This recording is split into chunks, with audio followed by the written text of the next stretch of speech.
Hi everybody, I hope you're doing well. That's Gizmo barking. She's my dog. I think I could turn this around so you could see what she looks like. Where is she? Can you see her? Yeah.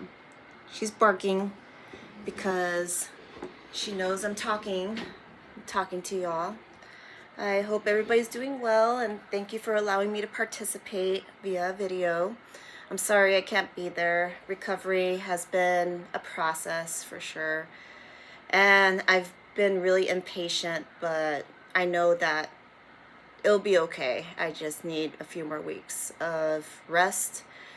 And I think that something interesting is that the way capitalism operates, not to go on a rant, but the way capitalism is ever present is that even though we need rest and our bodies need repair, there's always this lingering thought that you should be doing something, and I'm wrangling with that. Although I have been busy, I have been doing research, but at the same time, I feel guilty. I don't know why, especially with all the things that are happening across the nation and the world.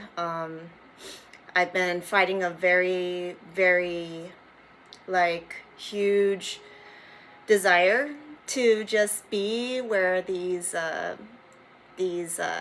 of love and resistance are, but it's okay. I'm watching from afar, and it's a little bit depressing, but it's okay. I know this is only temporary.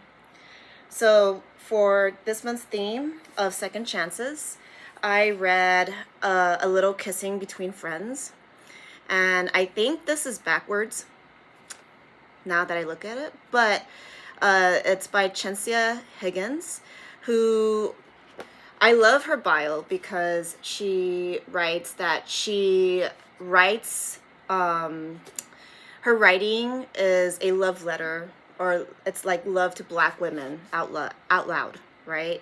So I've never read anything else, but I hesitated to have this book for my pick because it was actually suggested by a former student. I used to be a high school teacher at Catalina High School, and I keep in contact with some of my former students, and we just offer each other support.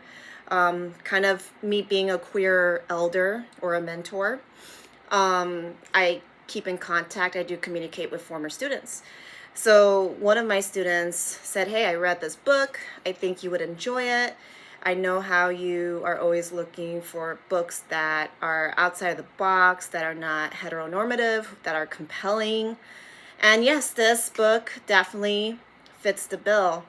I do have to preface that I did wrestle with some tensions because this book is also very spicy. And so there was some, I guess, apprehension since a former student, recommended it to me.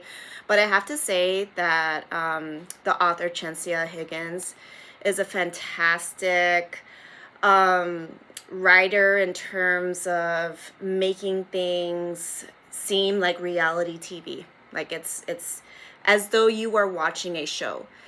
Her prose is so poetic at times, lyrical, but also very structured and very linear at the same time. I do have to say that the strongest element of this book is character development. So, just to give a little synopsis, this is a story about two friends. Their names are Sid and Juicy. Sid is a music producer, and Juicy is a dancer. They meet in Houston. It's set in Houston, and you can tell that Higgins has such a deep-rooted love for this city. You could feel it. It's palpable through her words. The way that she describes Houston and its scene is mainly through food, through music.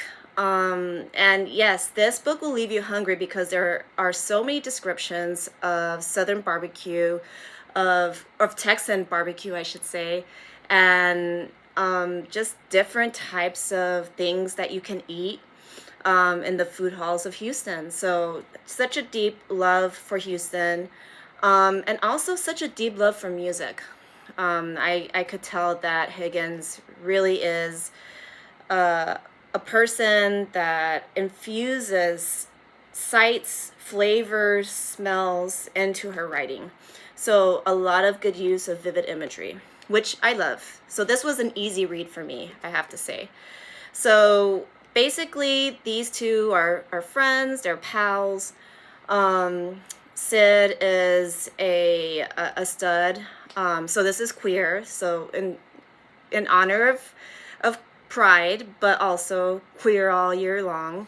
Sid is a stud, a masculine presenting person. She is very much like a renowned music producer who comes from a family of music producers. And Juicy is somebody who is very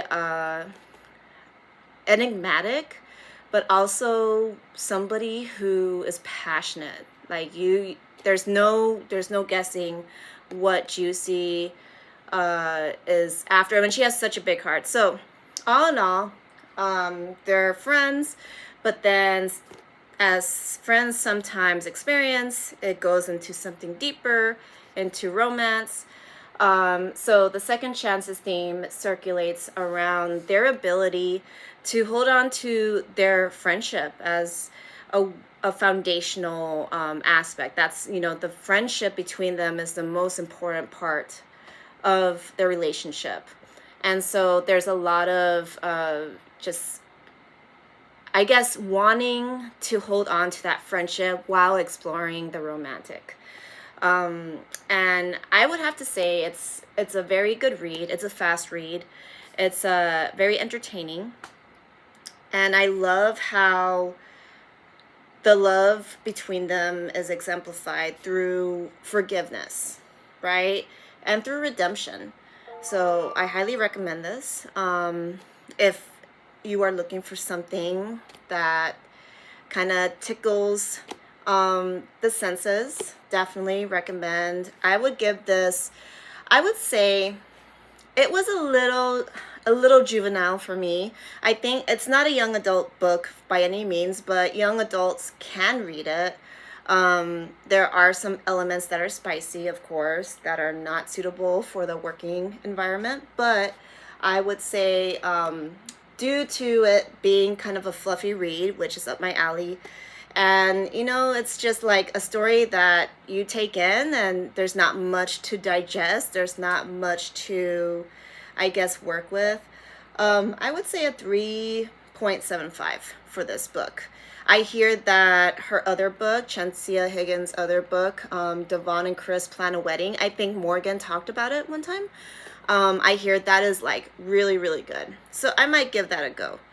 But yeah, I recommend if you have a time, or if you have some time for a, a fluffy read.